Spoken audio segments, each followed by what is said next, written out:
Hi, my name is Robert Adams. Our law firm is Robert J. Adams and Associates. This video discusses what you need when you have decided to actually file a Chapter 7. I always get calls, what should I bring in, what do I need, etc. Well, let me start out.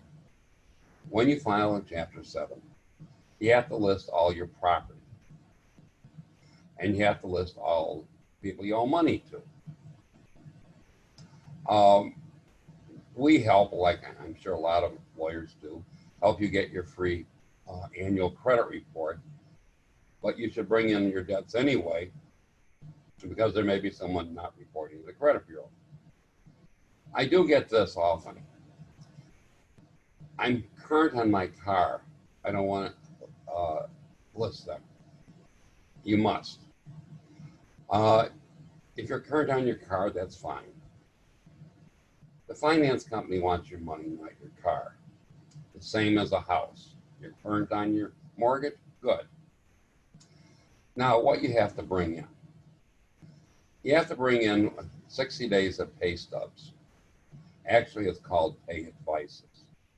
For most people, you have pay stubs, you bring in 60 days of pay stubs. That's all you need. For others, a little bit different. Well, first of all, maybe you didn't work the entire 60 days. Well, that's not a problem. We can submit a statement. Others, let's say, work for a small company, doesn't really have pay stubs. They give you a check or cash. Well, in that instance, we probably need a letter from your employer on their letterhead saying how much you make. Then, of course, there are people on Social Security, unemployment, or pension. What we need for these people is a statement that you get once a year. Then, of course, you have self-employed people. Well, we need some kind of record. It can be rather simple. I have a client who's a hairdresser. She gave me a log of what she grossed every day for the last several months. That's sufficient. So we can help you, but you do have to provide some kind of information. Also, I would note that if you're married, living with your spouse, but only you are filing, we have to get some information on your spouse's income. Later on, we also include his or her expenses. The next thing is income tax returns. The law requires that you provide the last 2 years of income tax returns. If you haven't worked one or both those years, we can use it as a kind of a statement to avoid that problem. There are some people who are not required to file income tax returns. Some people on Social Security, for instance. We do an affidavit, and that's fine. There is a problem sometimes. I talk to people, have you filed your income tax for the last 2 years? No. Why? I didn't get around to it, or because I owe the government money. That, unfortunately, is not going to fly. If you file a Chapter 7 and you don't produce your income tax for the last two years, the case will be dismissed and you'll have wasted your money and your time.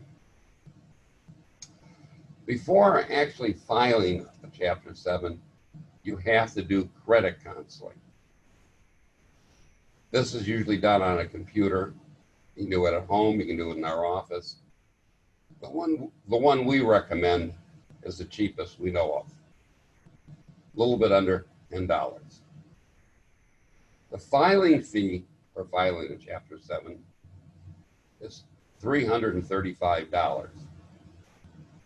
This will probably go up next year or the following year. What if you don't have all or the $335?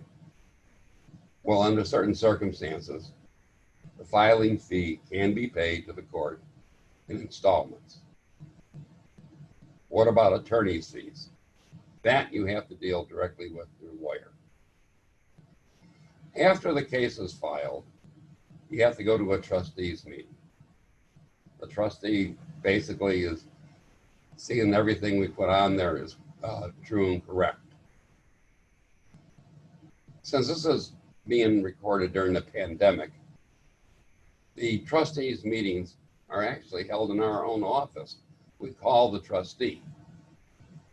And sometimes we even have it where our client is not even in our office.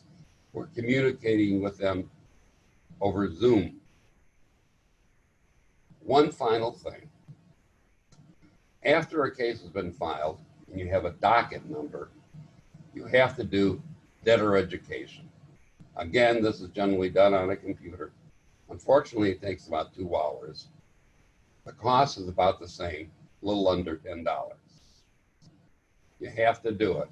If you don't, the case will be closed without a discharge, and you'll be very unhappy, and it's very expensive to undo everything. But if you get everything together, a Chapter 7 works rather smoothly. I hope you find this video helpful.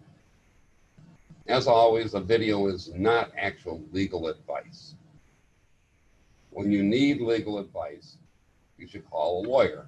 Hopefully you'll call us. We have offices in Chicago and Waukegan, Illinois. I hope the video has been helpful, and we appreciate you watching it. And God bless you.